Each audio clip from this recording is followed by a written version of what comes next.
As well as being a philosopher, political theorist and dissenting clergyman, Joseph Priestley was the first scientist to discover oxygen. In August 1774, Priestley isolated what he called an air that appeared to be completely new. It wasn't until March 1775 that he wrote to several people about this new air, after conducting experiments into it. Priestley shut mice in a tight sealed container filled with the new air and found they could survive longer than with normal air. Although he didn't know it at the time, Priestley had discovered oxygen. Louis Pasteur's research found that the souring of beer and wine was caused by microorganisms, and that these microbes could be removed by boiling and cooling the liquid immediately, now known as pasteurization. This process was later extended to milk. By pasteurizing it, the potentially harmful pathogens within it are killed off, making it much safer to drink. As well as discovering microbiology, Pasteur also unearthed the process of vaccination. He proved that some diseases are caused by microorganisms that multiply in the body, and that if these microbes are weakened and retained, the body forms a resistance to the disease. If the most prestigious awards in the world of academia are presented in your name,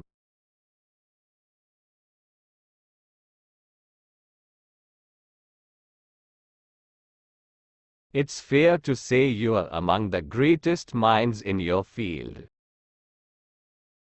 Aside from exceptional linguistic skills, he mastered 4 foreign languages. Alfred Nobel was a highly successful chemist credited with the invention of dynamite, which historically proved incredibly useful for blasting tunnels, building railways and constructing roads. Given the widespread use of dynamite,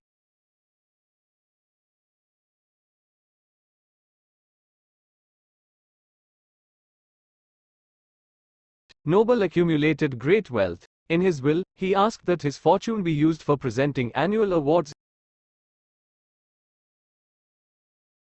in the fields of chemistry, physics, medicine, literature and peace, with an award for economics later added.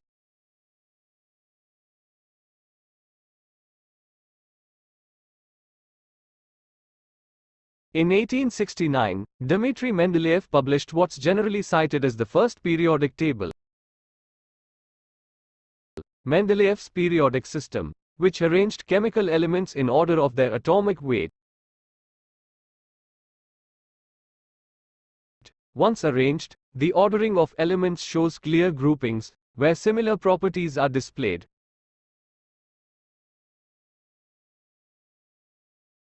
Anyone who studies the periodic table will know these groups were the noble gases and the alkaline earth metals. Just 2 of the columns in the table containing elements with similar properties. As many of the elements hadn't yet been discovered, Mendeleev's table had several gaps. But the nature of it meant he could accurately predict the properties of missing elements.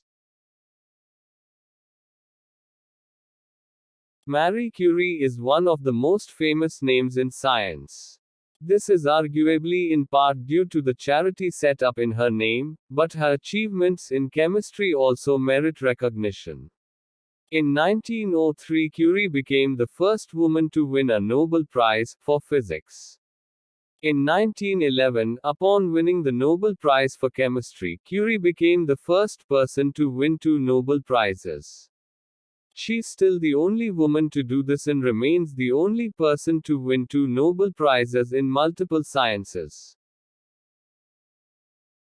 To earn this recognition, Curie discovered polonium and radium, with her 1911 Nobel Prize awarded for the isolation of radium and its compounds. She is also known for introducing X-ray technology and radium into medicine. The first successful treatment for leprosy was developed by Alice Ball in the early 20th century. She studied at the University of Washington and the College of Hawaii, and was the first African American and first woman to gain a master's degree in chemistry. Her method to treat Hansen's disease alleviated symptoms of leprosy, resulting in thousands of patients being discharged from healthcare facilities all over the world. Ball tragically died at the age of 24, and it wasn't until 6 years after her death that the work was properly credited in her name. Winning the Nobel Prize in Chemistry for her research in protein crystallography, Dorothy Hodgkin is widely considered a pioneer in her area of work. After gaining both undergraduate and PhD degrees from the University of Cambridge, she developed the technique of X-ray crystallography, which determines the 3D structures of molecules. Hodgkin confirmed the structure of vitamin B12 and decoded the structure of penicillin, findings that are vital for work in the field of structural biology today. During her short lifetime, Rosalind Franklin's work into the fine structure of coal and graphite, as well as the structure of viruses, was widely appreciated. But her contributions in discovering the helical structure of DNA only really gained her posthumous recognition. The double helix shape is one of the most iconic images in chemistry, and Franklin discovered it through her work on the X-ray diffraction images of DNA. Unlike many on this list, Franklin doesn't have a Nobel Prize to her name. The Nobel Committee doesn't award prizes posthumously, but it's widely thought that had she been alive, she would have shared the Nobel Prizes won by those she worked with. American biochemist Mary Maynard Daly is widely considered the first African American woman to gain a PhD in chemistry. She did it from Columbia University, where she researched compounds and the effect they have on the body and digestion. Throughout her career, she continued important research around cholesterol, sugars and proteins, as well as crucial studies on the effects on the lungs from smoking cigarettes. She also developed programs to help minority students gain entry into medical school and graduate science programs. In the 1970s, when Mario Molina began his research, CFCs, chlorofluorocarbons, were used as refrigerants and chemical propellants. They were believed to be harmless, but they kept accumulating in the atmosphere. Molina and his colleagues wanted to discover what happened to them.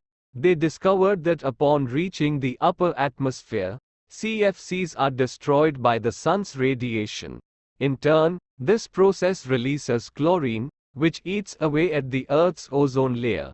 The largest hole in the ozone layer is over Antarctica, and this allows harmful UV rays to penetrate our atmosphere and reach the Earth's surface.